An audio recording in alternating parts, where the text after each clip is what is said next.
My friends and my dear students, welcome to all of you.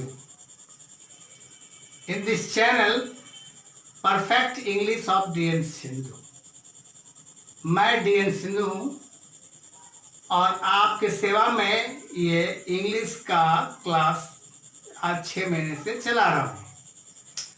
और इस नवरात्रि के शुभ अवसर पर मैं माँ से प्रार्थना करता हूँ, तहे दिल से उनसे विनती करता हूँ कि भगवान आप सबों को सुख, समृद्धि, उन्नति, खुशी, धन संपत्ति प्रदान करें और जीवन भर प्रदान करते रहें।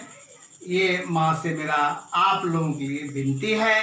जो भी मेरे इस यूट्यूब चैनल को देख रहे हैं या नहीं देख रहे हैं, सबके लिए आज विशेष इस नवरात्रि के अवसर पर मैं एक नया चैप्टर इंग्लिश का पढ़ाए जाने वाला हूँ, जो शायद किसी स्कूल में नहीं पढ़ाई जाती है, चाहे वो सरकारी स्कूल हो या प्राइवेट स्कूल हो, हिंदी मीडियम के हो या इंग्लिश मीडियम के हो। किसी भी मीडियम के स्कूल में, प्राइवेट या सरकारी स्कूल में इस चैप्टर को नहीं पढ़ाया जाता है, या यूँ कहा जाए कि सिलेबस में ये चैप्टर नहीं है। उस चैप्टर का नाम है causative sentence, sentence of causative verb.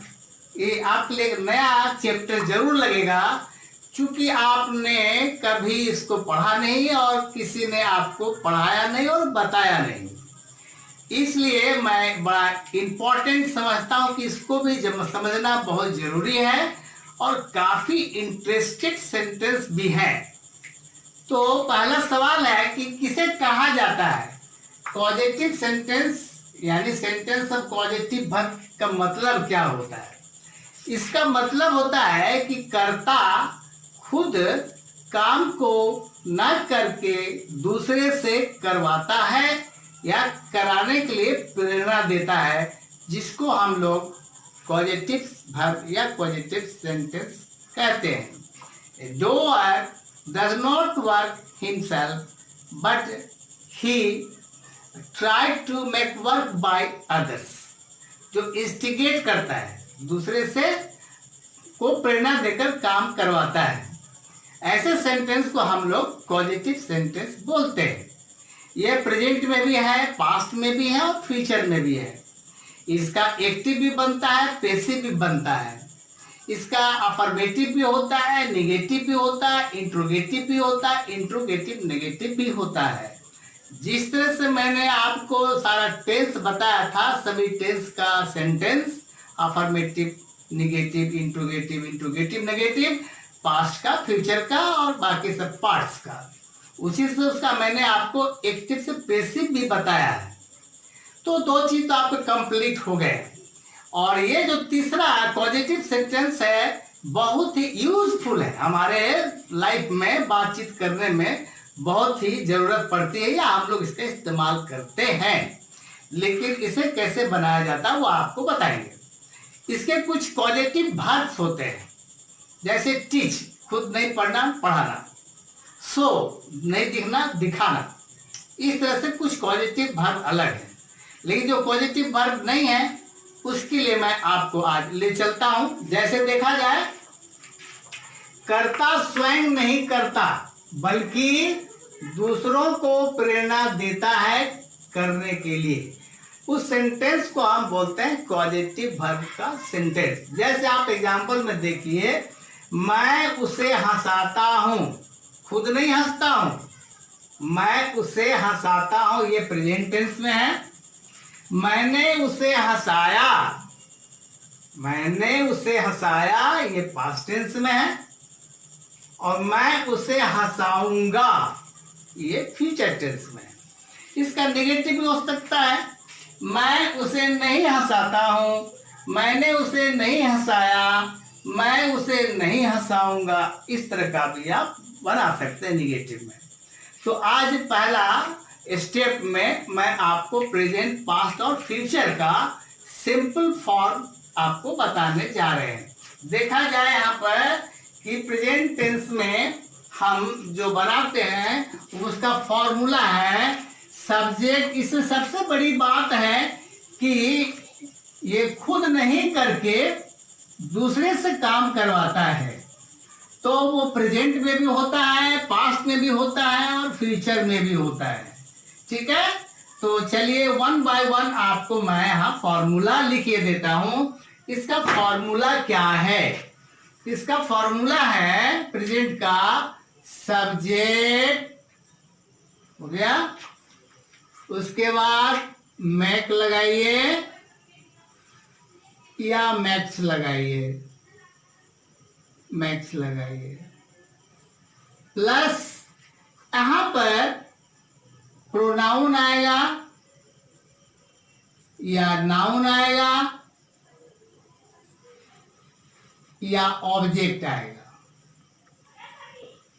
और इधर आपका टू इंफिनिटिव लगता है और वर्ब वन आ जाता है।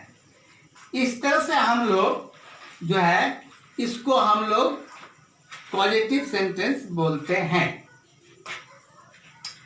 हम इसको जो है किस तरह से बनाते हैं, ये आपका जो है अफर्मेटिव फॉर्म है और एक्टिव में है। अफर्मेटिव और एक्टिव में वर्ब वन, इसको बोलेंगे एक्टिव, एक्टिव में। तो आइए प्रेजेंट का देख लें। सब्जेक्ट प्लस मैक और मैक्स इसलिए लगाया कि मैक का इस्तेमाल वो पॉजिटिव वर्ब में ही किया जाता है, इसलिए मैक और मैक्स ये प्रेजेंट टेंस के लिए है। मैक जो है वो first person, second person, third person plural के लिए इस्तेमाल होता है, और मैक्स जो है वो थर्ड पर्सन सिंगुलर के लिए इस्तेमाल होता है जब सेंटेंस थर्ड पर्सन में होता है। उसी तरह से आप देखिए पास्ट टेंस का है, सब्जेक्ट प्लस इसमें आप लगाएंगे मेड, और फिर उसी तरह से आप लिखेंगे प्रोनाउन, उसके बाद नाउन कुछ भी हो सकता है, और ऑब्जेक्ट, ये तीनों में से कोई हो सकता है, और वर्ब वन ये भी एक्टिव हो गया। यानी प्रेजेंट में है तो भी वर्ब वन है और पास्ट में है तो भी वर्ब वन है। क्यों? इसलिए कि इसका काम मेड करता है, तो मेड का फॉर्म होता है मेक, मेड, मेड, इसलिए वर्ब टू का इस्तेमाल किया गया मेड। अब आते हैं फ्यूचर में, subject plus shall be, shell will be, ठीक है। उसके बाद लगाइए मैक, मैक, फिर जो का त्यों प्रोनाउन, नाउन और या ऑब्जेक्ट प्लस वर्ब वन, ये भी एक्टिव में आता है। ये आपका पॉजिटिव सेंटेंस का फॉर्मूला है सिंपल प्रेजेंट के लिए। प्रेजेंट सिंपल लिखता हूं, सिंपल प्रेजेंट, सिंपल पास्ट और सिंपल फ्यूचर। इसमें भी आएंगे आपको कंटिन्यूअस आएंगे, परफेक्ट आएंगे, धीरे धीरे आपको मैं बताऊंगा। तो याद रखिए सबसे इंपॉर्टेंट चीज इसमें है make, make, made, made. Present के लिए मेक्स या मेक, पास्ट के लिए मेड, और फ्यूचर जब आते हैं तो फिर मेक लगाते हैं क्योंकि ये फ्यूचर है इसलिए। अब इसके अनुसार मैं आपको सेंटेंस देता हूं। मैं उसे हंसाता हूं, हंसाता हूं, तो ये प्रेजेंट टेंस में है। और पॉजिटिव में है, मैं नहीं हंसता हूं, मैं उसे हंसाता हूं। According to the rule of present simple of positive sentence कहता है सब्जेक्ट मैं, आई, उसके बाद कहता है मैक किया, मैक, तो आई फर्स्ट पर्सन है इसलिए आई मैक लगा दिया। चलिए अब यहां पर दो बातें हैं, प्रोनाउन, नाउन और ऑब्जेक्ट। उसे जो है हिम बोलते हैं, उसका अंग्रेजी हिम होता है। तो ये हिम प्रोनाउन है। कौन सा प्रोनाउन है? तो आपको मैंने पहले बताया था इसके पहले कि नॉमिनेटिव, पॉजेसिव और ऑब्जेक्टिव, 3 प्रकार के प्रोनाउन होते हैं। तो आई नॉमिनेटिव है और हिम ये उसका ऑब्जेक्टिव है। तो आइए यहां पर हम ऑब्जेक्टिव को डाल दें। अगर किसी का नाम रहेगा तो नाम डाल देंगे, किसी चीज का नाम रहेगा तो उसको डाल देंगे। तो यहां पर हिम है, आई मैक हिम हो गया। और वर्ब 1 लगाना है। हंसाना का अंग्रेजी लाफ होता है, इसलिए आपने लगाया LUGH लाफ। आपने बनाया मैं उसे हंसाता हूं, I make him laugh. Very easy. इसमें देखिए एक ही कमाल का चीज है, मेक लगाना पड़ता है। प्रेरणार्थक सेंटेंस में, प्रेरणा वाला पॉजिटिव सेंटेंस से मेक का ही कमाल है। मेक को इस्तेमाल करने से ही वो पॉजिटिव हो जाता है। अब आइए पास्ट में देखें, मैंने उसे हंसाया, मैंने लिखता हूं, देखिए मैंने उसे हंसाया, ये पास्ट में चला गया। मैंने उसे हंसाया, ध्यान से देखेंगे बहुत ही आसान है। हंसाया या हंसाई तो सीधा दिखाई पड़ता है कि सेंटेंस रिलेट करता है पास्ट टेंस से। तो पास्ट का फॉर्मूला है सब्जेक्ट प्लस मेड, बाकी ज्यों का त्यों है। तो मैंने का हो गया आई, और यहां पर कहता है मेड लगाओ, आई मेड। और फिर कहता है प्रोनाउन लगाओ, ये प्रोनाउन है हिम। यहां पर लड़का भी हो सकता है या लड़की भी हो सकता है। चलिए मैं दोनों लिख देता हूं। अगर लड़की है तो उसके लिए हर, लड़का है तो उसके लिए हिम। उसके बाद वर्ब 1 लव। आप पूछ सकते हैं कि पास्ट टेंस में आपने लव्ड क्यों नहीं लगाया। तो पॉजिटिव सेंटेंस का रूल है कि मेक ही सेंटेंस का मालिक है। मेक बताएगा ये प्रेजेंट में है, मेड बताएगा ये पास्ट में है, और सेल विल के साथ मेक बताएगा वो फ्यूचर में है। इसलिए स्पष्ट हो गया आई मेड हिम और हर लव, मैंने उसे हंसाया। अब अगला चलते हैं फ्यूचर में, मैं उसे हंसाऊंगा। सीधी सी बात है, बड़ा सिंपल है। मैं उसे हंसाऊंगा, मैं उसे हंसाऊंगा। आप कोई भी वर्ब इस्तेमाल कर सकते हैं। रोना है, हंसना है, खाना है, खिलाना है, पढ़ाना है, कोई भी वर्ब होगा वो वर्ब 1 ही होगा। इसलिए मैंने आपको एग्जांपल में दिया, मैं उसे हंसाऊंगा। खुद नहीं, उसको हंसाएंगे, कल उसको पिटवाएंगे, कल उससे दौड़वाएंगे। इस तरह का फ्यूचर में मैंने उसे पढ़ाया था, पढ़वाया था, उसे लिखवाया था, मैं से उनसे डांस करवाया था, ये पास्ट में चला गया। मैं उसे लिखवाता हूँ, मैं उसे पढ़वाता हूँ, मैं इसे खिलवाता हूँ, मैं इसे डांस कराता हूँ, ये प्रेजेंट में चला गया।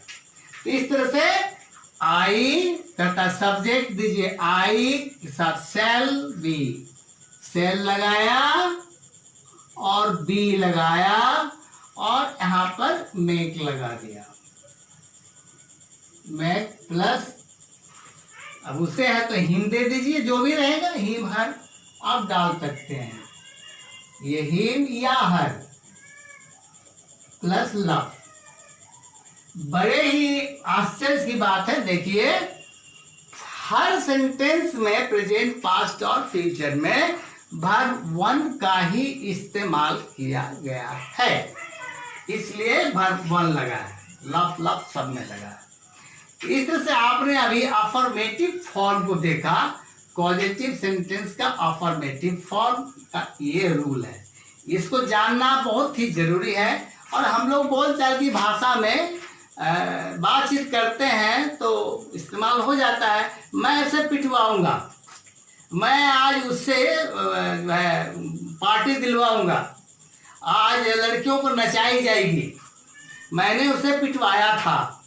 ये भी सेंटेंस हम लोग हिंदी में इस्तेमाल करते हैं, लेकिन रूल क्या है ये स्कूल में नहीं पढ़ाई जाती है और ना ही किसी सिलेबस में मेंशन है। क्योंकि मैं बरसों स्कूल में पढ़ाया हूँ और किसी भी सिलेबस में अप टू 10 तक 12 तक पॉजिटिव वर्ब का कहीं चर्चा नहीं होती है।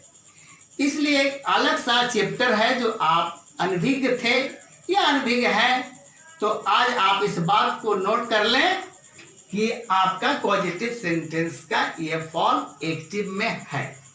अब इसका आप निगेटिव भी इस्तेमाल कर सकते हैं।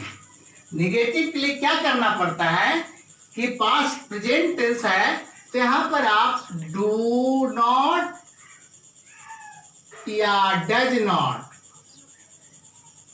नॉट का इस्तेमाल करेंगे। यानी प्रेजेंट टेंस में अगर है और वो subject first person, second person या प्लूरल में है तो यहाँ पर subject plus do not make का यूज करेंगे और जब बाकी जो है उसको बैठा देंगे।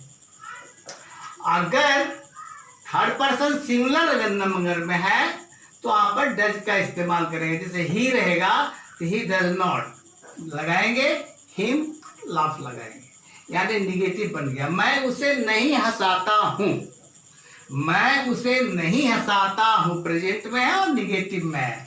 तो आई डू नॉट मेक, आ गया I do not make him laugh. याद रखिएगा, हमेशा वर्ब पीछे की ओर जाता है। कमाल का यही सेंटेंस है पॉजिटिव में कि वर्ब हमेशा लास्ट में इस्तेमाल होता है। वेरी इंपॉर्टेंट और बहुत ही ये चुनिंदा बात है। इस तरह का सेंटेंस को आप लास्ट में वर्ब देखते हैं तो सोचते हैं कैसा सेंटेंस है। पॉजिटिव का यही रूल है कि लास्ट में वर्ब का इस्तेमाल किया जाता है।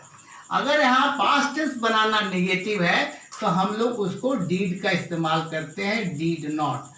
जैसे आपने प्रेजेंट में पास्ट में सिंपल में पढ़ा, निगेटिव बनाने के लिए डू और डज नॉट का प्रेजेंट सिंपल में इस्तेमाल करते हैं और डीड नॉट का पास्ट सिंपल में इस्तेमाल करते हैं और सेल के साथ नॉट का सिंपल फ्यूचर में इस्तेमाल करते हैं।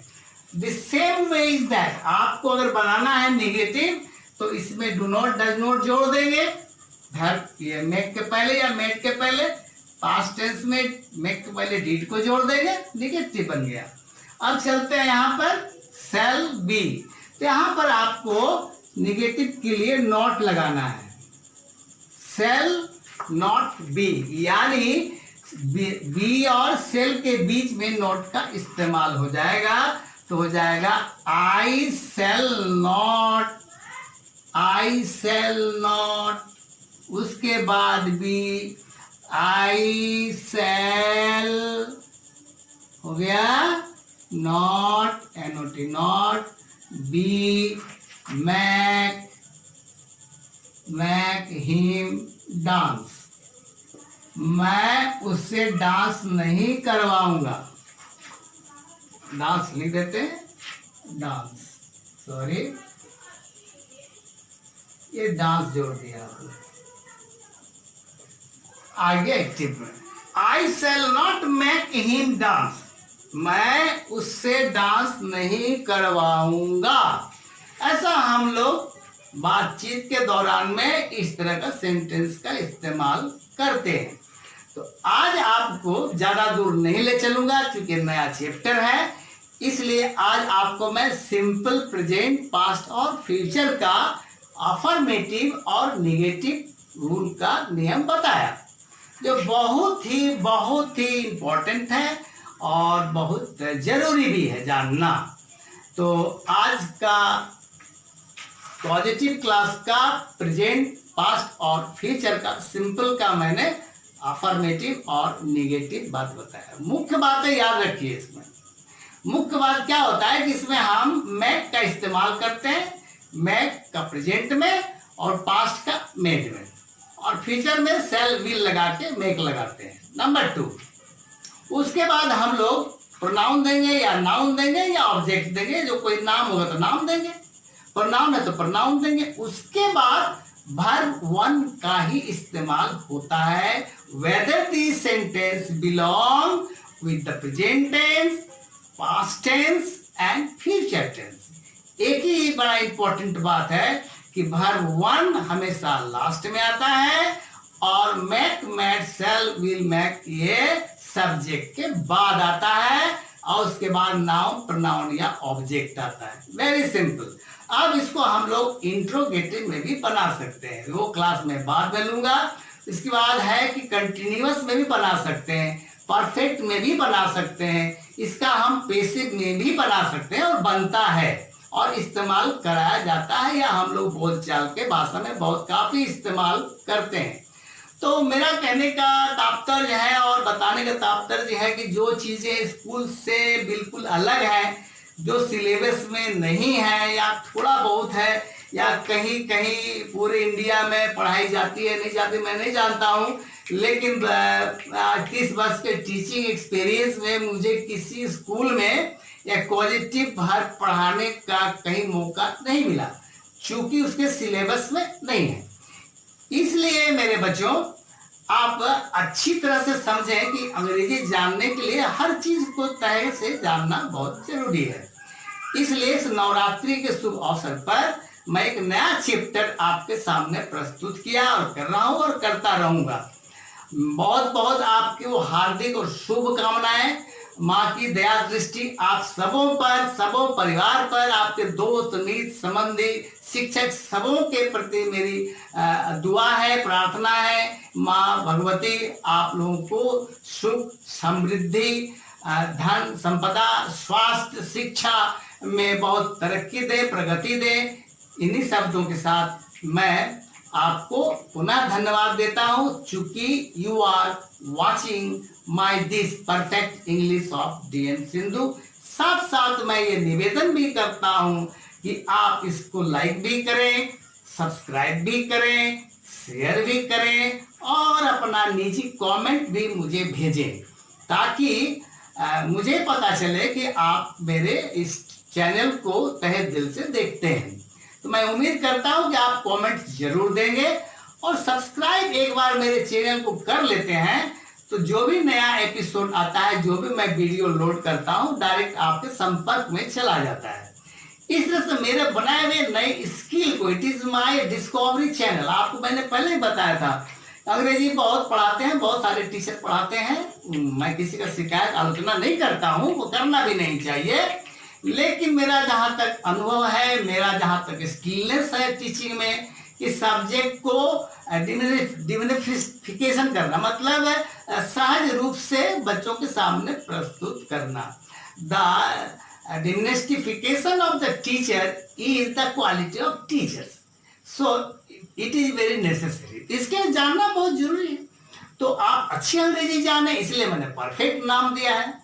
इन्हीं शब्दों के साथ मेरी लाख लाख शुभकामनाएं। माँ का आशीर्वाद आपको मिले। बहुत बहुत धन्यवाद। Thank you.